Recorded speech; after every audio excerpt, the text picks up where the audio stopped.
Hey guys, Zach here, and welcome back to another action figure review, and today we'll be taking a look at the Takara Tomy Jurassic World Tyrannosaurus Rex. Now, something I find both interesting and funny at the same time is that this figure was made by a company called Takara Tomy, and Takara Tomy is a toy company that's associated with Hasbro, and Hasbro used to own the rights to the Jurassic World / Jurassic Park toy line. And around 2016, their license for the Jurassic World toy line was bought out by Mattel. So, in a way, you could technically say that this is sort of a Hasbro product. So, yeah. Just technically, not entirely, but just technically a little bit, I guess. I don't know, but yeah. Anyway, right off the bat, I just want to say that this figure is fantastic. I absolutely love this thing. And for a little dinosaur figure like this is hands down better than any Mattel figure right now.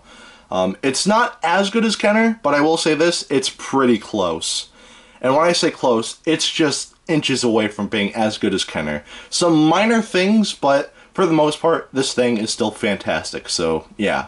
Anyway, with all that out of the way, let's take a close look at the painting on this figure. And the painting on this figure is really nice. So as you can see, most of the body here is painted a brownish color, though we do get some very nice shading throughout the body around here and even on the leg, which looks very nice.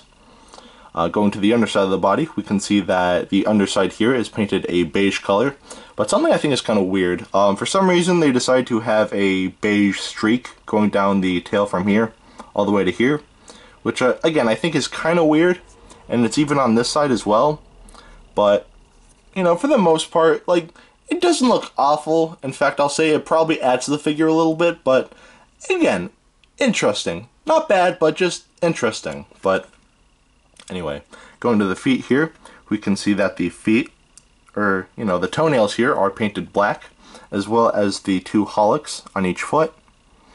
And really quick, this is going to sound very small and minuscule, but this is something that I genuinely appreciate. They actually took the time to paint the fingernails. And usually when it comes to Jurassic Park figures, even Kenner did this, so it's not just Mattel or Hasbro or anything like that. Kenner did this too. A lot of their T.rex figures, they didn't really have painted fingernails. There were a few Kenner figures that did, but most of them didn't, so it's honestly really nice to see a T.rex having painted fingernails, which is, again, very nice. So I like that a lot. And going to the head here, we can see that the eyes are painted yellow with black pupils there. The teeth are painted a bonish white. A little sloppy, I'm not going to lie, the teeth do look a little sloppy, but for the most part, they don't look awful. And the inside of the mouth is painted pink. So, yeah. And that's pretty much it for the painting on this figure. And the painting on this figure is really good. Again, I think the beige streak going down the tail here, I think that's a little weird, but for the most part, the painting here is still fantastic. So the painting gets a pass. Now I'll take a look at the articulation. And the articulation, again, for what this figure is actually very good. So, of course, it starts off average enough, you know, the mouth opens and closes like that, so, you know, there's that. Of course, the legs, they move forwards this much and backwards this much, so it's pretty basic at first, but then when you get to the tail, there's a little more to it. You know, the tail can move up and down like that, and even at the, you know, bottom half, the tail can move up and down like so as well, which is honestly something they didn't need to do, but they did. So, yeah, that's really cool. And that's about it for the articulation on this figure. Again, not a lot, but considering the figure, the articulation here is actually above decent. So, yeah, the articulation on this figure is good, so it gets a pass. Now take a look at the sculpting here, and the sculpting on this figure, hands down, is perfect. 10 out of 10. Beautiful, divine. I love the sculpting here. Just adjust this really quick. The sculpting on this figure looks fantastic and looks a lot like Stan Winston's maquette for Jurassic Park. And again, that looks fantastic. And this is going to sound very controversial, but comparing the sculpting here to the Red Rex, which was also based off of Stan Winston's maquette, I love the Red Rex, don't get me wrong. One of my favorite Jurassic Park figures of all time, so I'm not bashing it in any way, shape, or form. I absolutely love that thing. But the sculpting on this figure is a little better than that figure's sculpt. You know, that figure, like, the Red Rex, again, is great, don't get me wrong.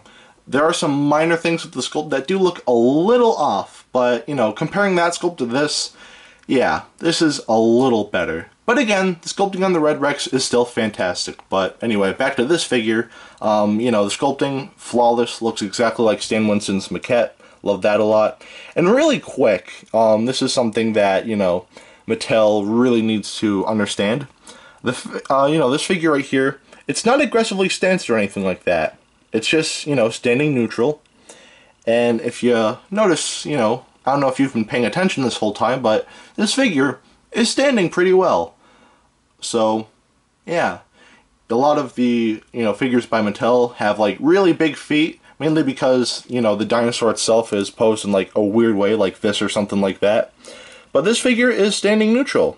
And when the Mattel figures were announced, I initially thought, I mean, the feet look big, but they're aggressively stanced, so I'm sure that's just to help the figure stand. But if you look here, the feet, they're not big at all. The feet are not too big, and yeah, you know, they're just standing normally. And this figure stands very well, and I can't imagine this figure falling over anytime soon. So yeah, again, that's definitely one thing that Mattel really needs to do. So yeah.